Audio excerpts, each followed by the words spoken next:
नमस्कार, आप देख रहे हैं आर्या न्यूज और मैं हूं आपके साथ साक्षी जादौन। खबरों की शुरुआत करेंगे बिजनौर में। बता दें आपको, नाले में युवक का शव मिला है, जिसके बाद राहगीरों ने जो है इसकी सूचना पुलिस को दी है। तो मौके पर पहुंची पुलिस ने शव को कब्जे में ले लिया है। बता दें, शव को कब्जे में लेकर पोस्टमार्टम के लिए फिलहाल पुलिस ने भेज दिया है। और बता दें आपको, साथ ही पुलिस जो है शव की पहचान करने में जुटी हुई है। और ये पूरा मामला बता दें आपको, बिजनौर के थाना नजीबाबाद के हर्षवाड़ा मोहल्ले का बताया जा रहा है। तो इस वक्त की बड़ी खबर बिजनौर से बता रहे हैं आपको, जहां पर नाले में युवक का शव मिलने से इलाके में हड़कंप मच गया। फिलहाल पुलिस जो है युवक की पहचान करने में जुटी हुई है। ये पूरी घटना आपके सामने बिजनौर से है, जहां पर फिलहाल पुलिस जो है लगातार इस पूरे मामले में तलाशी और साथ ही साथ कार्रवाई करने में जुटी हुई है। फिलहाल इस युवक की पहचान नहीं हो पाई कि आखिर कौन है ये और इसका शव नाले में कैसे पहुंचा। फिलहाल बता दें आपको, नाले में शव मिलने की सूचना जो है तो आसपास जा रहे लोगों ने दी पुलिस को, जिसके बाद पुलिस ने मौके पर पहुंचकर इस पूरी घटना में फिलहाल कार्रवाई करना शुरू कर दिया। बता दें आपको, फिलहाल युवक का शव लेकर पुलिस ने जो है पोस्टमार्टम के लिए भिजवा दिया है। बिजनौर की बड़ी खबर आपके सामने है, जहां पर हर्षवाड़ा मोहल्ले का ये पूरा मामला बता रहे हैं आपको, जहां पर मोहल्ले के पास नाले में जो है युवक का शव मिला, जिसके बाद इलाके में सनसनी फैल गई।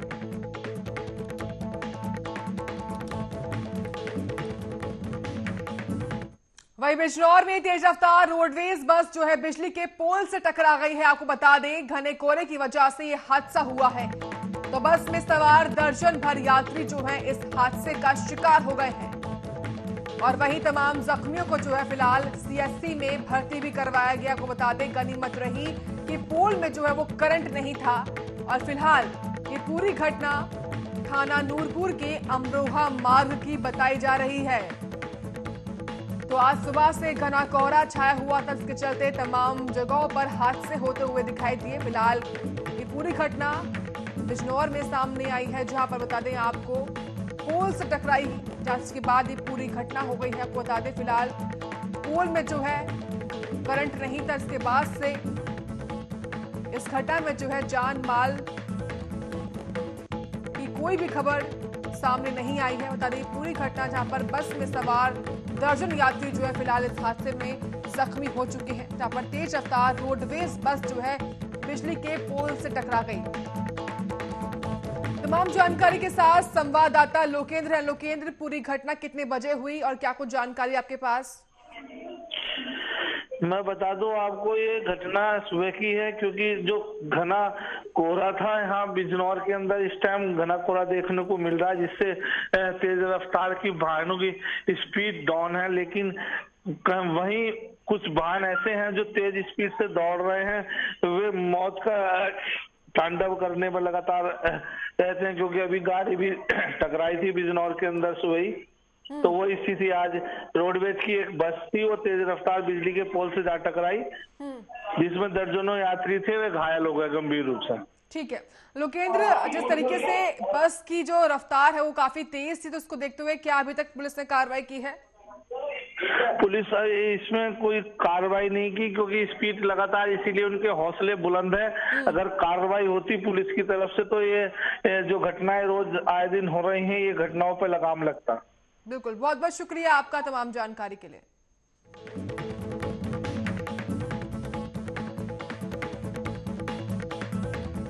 वहीं लखीमपुर खीरी में 6 दिन पूर्व उत्तराखंड के चमोली जनपद में तपोवन हाइड्रो पावर प्रोजेक्ट में ग्लेशियर टूटने के बाद आई बाढ़ की चपेट में आने से मौत के बाद युवक का शव जो है वो घर पहुंचा है, जहां पर इसके बाद जो है युवक का अंतिम संस्कार किया गया।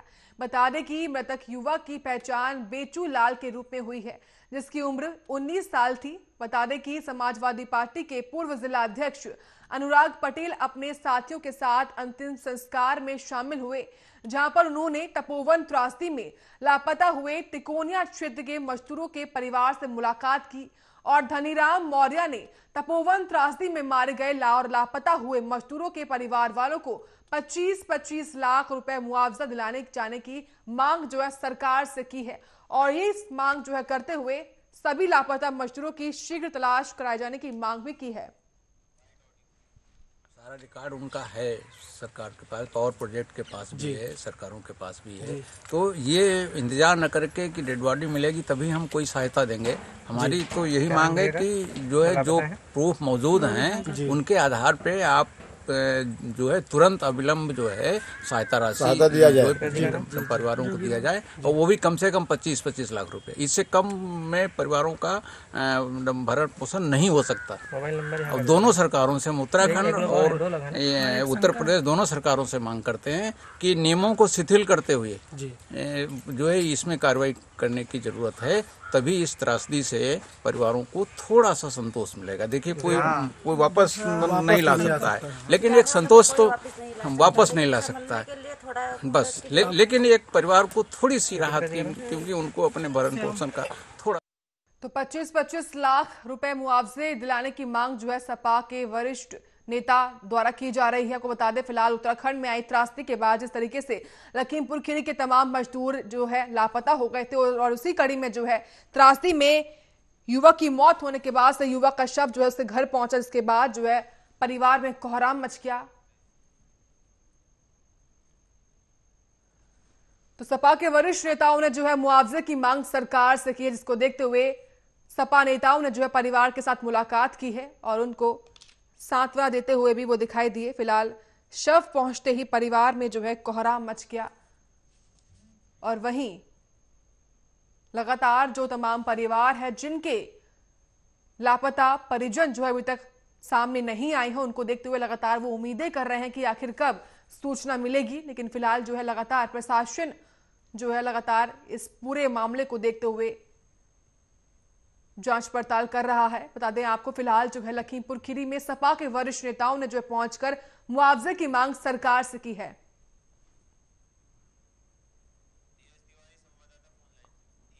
तमाम जानकारी के साथ धीरज तिवारी हैं। धीरज तिवारी, उत्तराखंड में आई त्रासदी के बाद जिस तरीके से युवक का शव उसके घर पहुंचा है, फिलहाल क्या कुछ इस पूरे मामले को लेते हुए जानकारी आपके पास?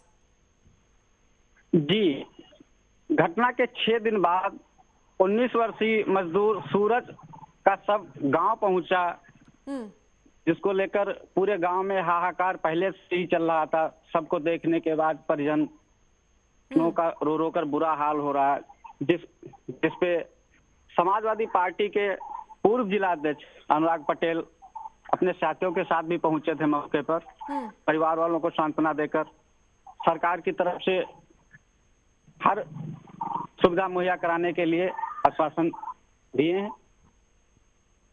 बिल्कुल धीरज, जिस तरीके से खुद सपा नेता पहुंचे हैं और उन्होंने मुआवजे की मांग सरकार से की है, ऐसे में क्या खुद व्यक्तिगत रूप से क्या उन्होंने कोई मदद की है परिवार को? जी, अभी तो मदद के लिए आश्वासन दिए, लेकिन अभी व्यक्तिगत अभी तो फिलहाल तो कोई मदद नहीं की है। जी, बहुत बहुत शुक्रिया धीरज तिवारी आपका तमाम जानकारी देने के लिए।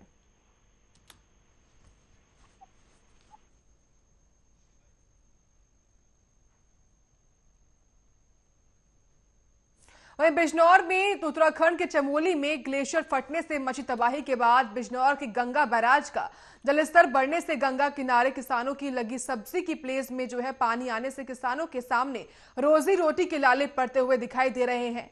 और वहीं उधर पानी के बड़े जलस्तर के चलते पेंटून पुल के आने जाने वाले लोगों को रोक दिया गया है। इसी पुल से 12 से ज्यादा गांव के लोग रोजाना खेती करने के लिए जाते हैं, और वहीं पानी के बढ़ते जलस्तर को देखते हुए प्रशासन ने गांव के लोगों को जो है गंगा पार खेती करने से भी रोक दिया है।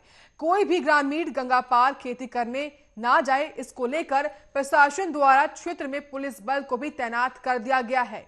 तो गंगा पार खेती करने वाले किसानों को जो है चेतावनी दी गई है, जहां पर गंगा में लगातार जलस्तर बढ़ रहा है, और इसी को देखते हुए प्रशासन ने जो है अलर्ट जारी करते हुए तमाम लोगों को जो है गंगा पार करने की मनाही की है।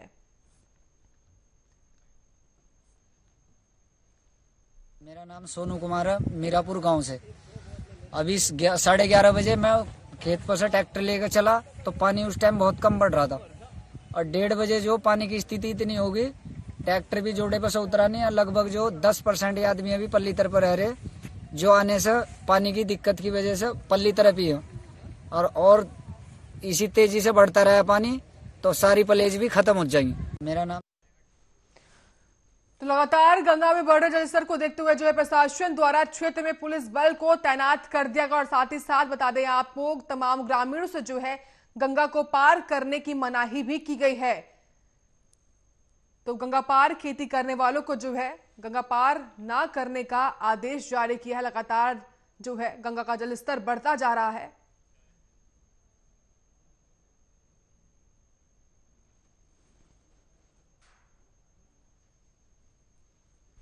तो बिजनौर में खेती करने वालों को चेतावनी जारी की गई है, जहां पर गंगा में लगातार जलस्तर बढ़ता जा रहा है। उसी को देखते हुए प्रशासन ने जो है अलर्ट जारी कर दिया है। तो बढ़ते जलस्तर को देखते हुए लगातार क्षेत्र में पुलिस बल को भी तैनात किया गया और साथ ही साथ खेती करने वाले किसानों को जो है चेतावनी भी जारी कर दी है। तमाम जानकारी के साथ लोकेंद्र फिलहाल क्या कुछ स्थिति बनी हुई है? मैं आपको बता दूं, इसमें हमारा जो उत्तर प्रदेश है, उत्तर प्रदेश से हमारी जो कुछ जो किसान है उनकी जो जमीन है वो गंगा पार पड़ता है, उधर है उत्तराखंड में पड़ती है। वहां लगातार वे अपने जानवरों का चारा लेना जाना पड़ता है उन्हें, तो उन्हें दिक्कतों का सामना करना पड़ा, जिससे बारिश जो पानी था वो तेज गति से बह रहा है और जो पुल था उसको रोक दिया गया है आने जाने से। पुलिस प्रशासन वहां तैनात है, किसी को आने जाने नहीं दिया जा रहा है क्योंकि कोई बड़ी घटना ना हो जाए। बिल्कुल लोकेंद्र, कब तक ऐसी स्थिति बनी रहेगी? इसको लेकर क्या सिचुएशन साफ हो पाई है? लगातार 3 दिन से पानी बढ़ रहा है और कल तो बिल्कुल चरम सीमा पर था, पुलिस से बिल्कुल छू के पानी चल रहा था, जिसकी वजह से पुलिस प्रशासन को एक कदम उठाना पड़ा। अगर लगातार ऐसे ही पानी बढ़ता रहा तो कई दिन ये बंद रहेगा, अगर घटा पानी तो फिर इसको खोल दिया जाएगा रास्ते को। बिल्कुल, बहुत बहुत शुक्रिया लोकेंद्र सिंह आपका तमाम जानकारी देने के लिए।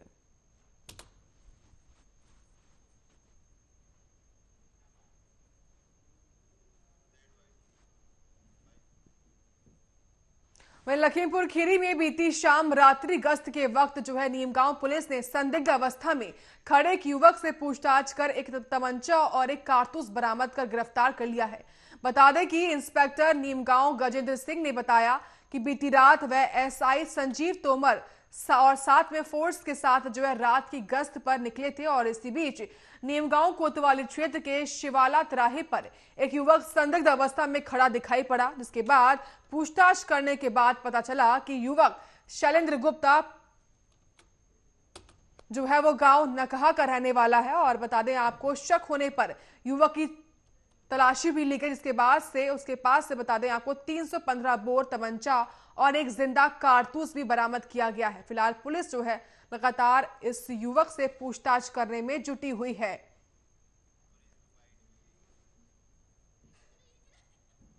तो युवक के पास एक तमंचा और एक सरकार के पास पावर प्रोजेक्ट के पास भी है, सरकारों के पास भी है, तो ये इंतजार न करके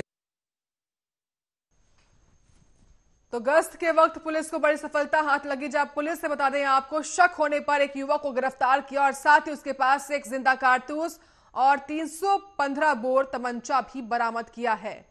फिलहाल पुलिस लगातार इस युवक से पूछताछ करने में जुटी हुई है। बता दें आपको लगातार पुलिस द्वारा ऑपरेशन क्लीन और साथ में जो है गश्त भी की जा रही है और इसी कड़ी में पुलिस को सफलता हाथ लगी, जब पुलिस ने जो है शक होने पर एक युवक को गिरफ्तार कर लिया है।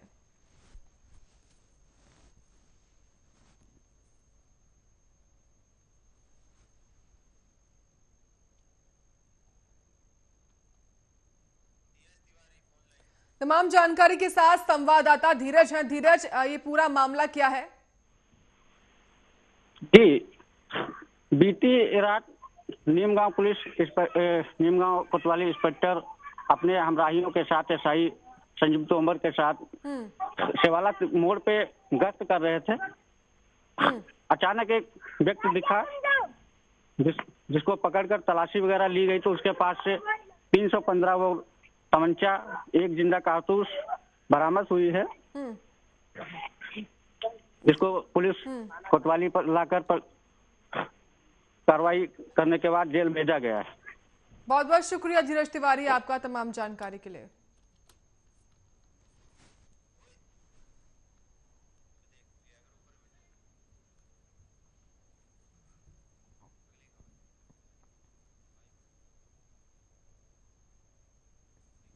वही वित्त मंत्री ने लोकसभा में शनिवार को बजट पर चर्चा का जवाब देते हुए एक बार फिर कांग्रेस और विपक्ष पर हमला बोला है। उन्होंने कहा कि कांग्रेस क्यों पहले कृषि कानून का समर्थन करती थी, अब बदल गई। किसानों को इतना ज्ञान देने वाली कांग्रेस बहुत से राज्यों में जो है चुनाव जीतने के लिए कहती थी कि हम कृषि लोन देंगे, लेकिन मध्य प्रदेश में यह लागू नहीं हुआ। कांग्रेस ने वोट लिया और किसानों को गुमराह किया। कांग्रेस ने राजस्थान, मध्य प्रदेश और छत्तीसगढ़ में कर्ज माफ नहीं किया। उम्मीद थी कि कांग्रेस इस पर बयान देगी, लेकिन नहीं दिया। उम्मीद थी कि कांग्रेस पराली के विषय पर पंजाब में कांग्रेस सरकार द्वारा किसानों को कुछ राहत दिलाएगी, मगर ये भी नहीं किया गया। और इसी को देखते हुए जो है आज वित्त मंत्री ने लोकसभा में जो है बजट पर चर्चा करते हुए लगातार विपक्ष पर हमला साधा है।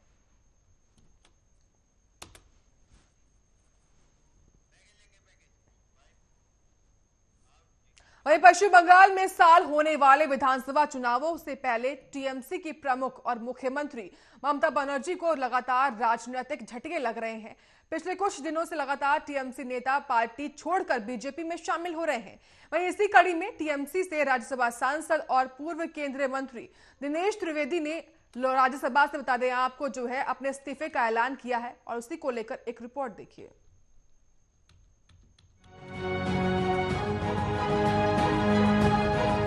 बंगाल में सियासी घमासान मचा हुआ है। तोड़ गठजोड़ की राजनीति अपने चरम पर है। एक तरफ जहां बीजेपी ममता सरकार पर आरोप लगाए जा रही है, वहीं दूसरी तरफ टीएमसी में फूट डालकर उनके नेताओं को अपने खेमे में मिलाने का काम कर रही है। अमित शाह की फूट डालो राजनीति करो की नीति बंगाल में भी अपने चरम पर है। एक एक करके बंगाल में अपना वजूद तलाशने में जुटी बीजेपी टीएमसी के नामी गिनामी चेहरों को अपने में मिलाने की कोशिश कर रही है। इसी क्रम में एक और नेता टीएमसी का दामन छोड़ बीजेपी की पल्लू से बंधने को तैयार हैं। पश्चिम बंगाल में जैसे जैसे विधानसभा चुनाव नजदीक आ रहे हैं, वैसे वैसे राजनीति में गर्माहट बढ़ती जा रही है। इस बीच बंगाल चुनाव से पहले सीएम ममता बनर्जी को एक और बड़ा झटका लगा है। आपको बता दें, तृणमूल सरकार से राज्यसभा सांसद और पूर्व केंद्रीय मंत्री दिनेश त्रिवेदी ने आज राज्यसभा में बजट पर चर्चा के दौरान अपने इस्तीफे का ऐलान किया है। वहीं राज्यसभा में बजट पर चर्चा के दौरान दिनेश त्रिवेदी ने कहा कि असल में हम जन्मभूमि के लिए हैं और मुझसे ये देखा नहीं जा रहा कि हम करें तो क्या करें। एक पार्टी में है तो सीमित है, लेकिन अब मुझे घुटन महसूस हो रही है। हम कुछ कर नहीं पा रहे हैं, उधर अत्याचार हो रहा है। आज मेरी आत्मा कह रही है कि इस्तीफा दे दो। ममता के खेमे से लगातार नेताओं के टीएमसी छोड़ने से आगामी विधानसभा चुनाव में इसका असर देखने को मिल सकता है। Special desk, Arya news.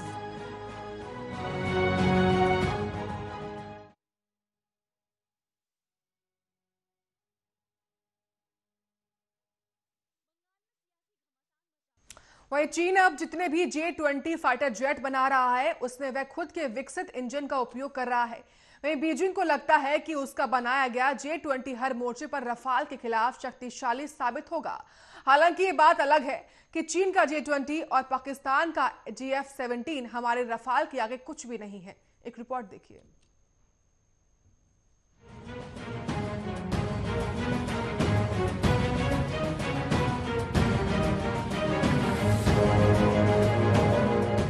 सीमा विवाद के बीच भारतीय वायुसेना अपनी ताकत में लगातार इजाफा कर रहा है। मार्च तक वायुसेना के बेड़े में कुछ और रफाल शामिल होने की उम्मीद जताई जा रही है। भारत के पास अभी 11 रफाल एयरक्राफ्ट हैं, जिसकी संख्या मार्च तक बढ़कर 17 हो जाएगी। भारतीय वायुसेना में फाइटर जेट रफाल की बढ़ती संख्या से चीन घबरा गया। रफाल से मुकाबले के लिए वह अपने J-20 स्टील लड़ाकू विमान को अपग्रेड करने में जुट चुका है। साउथ चाइना मॉर्निंग पोस्ट के अनुसार चीन के शुरुआती J-20 लड़ाकू विमानों में रूसी इंजन लगा हुआ है, जिसे स्थानीय स्तर पर बनाए गए अधिक उन्नत इंजन के साथ बदलने की अब योजना पर काम किया जा रहा है। इतना ही नहीं, जानकारी ये भी है कि J-20 ट्विन सीटर में अभी लगे WC-10 को भविष्य में अधिक शक्तिशाली WS-15 इंजन से बदला जा सकता है। चीन ने अब तक कुल 50 J-20 लड़ाकू विमान का निर्माण कर लिया है। इनमें से कुछ भारत और साउथ चाइना सी के मोर्चे पर तैनात है। चीन अब जितने भी J-20 फाइटर जेट बना रहा है, उसमें वो खुद के विकसित इंजन का उपयोग कर रहा है। बीजिंग को लगता है उसका बनाया J-20 हर मोर्चे पर रफाल के खिलाफ शक्तिशाली साबित होगा। हालांकि ये बात अलग है कि चीन का J-20 और पाकिस्तान का JF-17 दोनों लड़ाकू विमान रफाल के आगे कुछ भी नहीं है। चीनी J-20 की कुछ मुख्य भूमिका स्टील्थ फाइटर की है, जबकि रफाल को कई कामों में लगाया जा सकता है। J-20 की बेसिक रेंज 1200 किलोमीटर है, जिसे 2700 किलोमीटर तक बढ़ाया जा सकता है। इसके जवाब में रफाल की रेंज 3700 किलोमीटर है और ये अपने साथ 4 मिसाइल ले जा सकता है। इसके अलावा रफाल का विंग स्पैन केवल 10.90 मीटर है, जो इसे पहाड़ी इलाकों में उड़ने के लिए आदर्श एयरक्राफ्ट बनाता है। भारत की बढ़ती सैन्य शक्ति से पाकिस्तान भी बेचैन है। उसे रफाल के साथ साथ मोर्टियर, माइका जैसी मिसाइलों और भारत के S-400 मिसाइल डिफेंस सिस्टम ने परेशान कर रखा है। बता दें कि पाकिस्तानी वायुसेना वर्तमान में अपने 124 JF-17 फाइटर जेट पर ही निर्भर है। इसके अलावा उसके पास 40 से भी कम संख्या में F-16 और मिराज फाइटर जेट हैं। पाकिस्तान इस मामले में काफी हद तक चीन पर निर्भर हो चुका है। कुछ समय पहले भी दोनों देशों ने संयुक्त युद्धाभ्यास भी किया था। Special desk Arya news.